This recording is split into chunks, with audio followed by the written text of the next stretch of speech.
Hi and welcome to the Top 10 Buff. Sadness is anything but desirable, yet people will seek specific movies to harvest this emotion. It's a fictional character's sadness and you're only a spectator. Movies can be a safe space for crying without baggage, or maybe it's that sadness is actually not so bad, and its presence only serves to strengthen happiness. Today we are presenting before you the top 10 saddest movies of all time. Number 10. Dancer in the Dark. Lars von Trier's industrial meta-musical Dancer in the Dark has Björk playing the lead role, and her bare-bones acting makes her character one of the most sympathetic in modern cinema. Björk plays Selma, a Czech factory worker living in America with fantasies of American ostentation. These come in the form of musical numbers, remembered from various films, and invoked to enrich dull and painful experiences. Though accused by some as insultingly melodramatic, Dancer in the Dark has enough humanism and stylistic nuance to give cinematic sadness a radically new composition. Number 9. Three Colors Blue. Much has been said about this French art house classic for its aesthetics and symbolism, but the root of the film is a deep sadness which buoys the stylistic beauty. Three Colors Blue follows Julie, a woman who has lost her husband and daughter in a car accident. Severely injured herself, she attempts suicide at the hospital upon hearing the horrible news. She fights the intrusions upon her ascetic life, but can only hold out for so long. She relents and lets herself be emotionally connected once again. The ending shows Julie crying for the first time since the accident, finally realizing that agonizing love is better than no love at all. Number 8. Million Dollar Baby.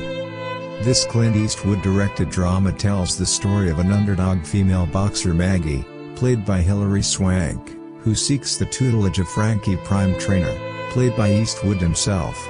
Maggie wants success, not for herself but for the betterment of her family back in Missouri, and Frankie wants redemption. However, during a break in the title fight, she is sucker punched. The punch sends her falling, off balance, into a stool. It breaks her neck and paralyzes her body. The remainder of the film sees Maggie bedridden in ICU and unable to live a quality life. Her family's coldness, combined with the increasingly degenerative condition which causes the amputation of her leg, makes Maggie desperate for an end. After Maggie tries and fails to kill herself, Frankie, initially reluctant but finding that this the only possible redemption, does it for her. He plunges adrenaline into her body to end her misery. Number 7. La Strada. Love makes good people do bad things, and bad people do good things. La Strada explores this phenomenon as completely as an hour and a half ever could. A young woman, Gelsomina, is sold to a traveling entertainer by her impoverished family. Zampano's the entertainer. He's a bully of a man, angry at the world, and treats Gelsomina as a slave. The movie is all about how the bond between these two becomes stronger, and the story which unfolds after. Number 6. Blue Valentine. Blue Valentine is a middle finger to the sappy, everything works out in the end love stories. It's a brutally honest portrayal of love and the people who fail it. The film tracks the relationship between Dean and Cindy, played by Ryan Gosling and Michelle Williams. It begins nicely enough. They meet through Cindy's grandmother when Dean delivers furniture to the retirement home. The dating goes well, but soon after Cindy gets pregnant but she's unsure if Dean's the father. Blue Valentine has someone most people can relate with, whether it's the father, mother, or child, as every complication of the familial bond is explored and executed in a supremely affecting way. Number 5. The Green Mile. Cited as featuring one of the saddest endings in movie history, Green Mile would be a grave omission for a list on this topic. John Coffey is an innocent man accused of raping and killing 2 girls. However, upon arriving on death row, the guards notice that there's something special about John beyond his simple mind and sensitive demeanor. The themes of morality, justice, and judgment infuse what could be seen outwardly as a silly concept. With its maturity and realism, it makes the film one of Stephen King's most beloved cinematic adaptations.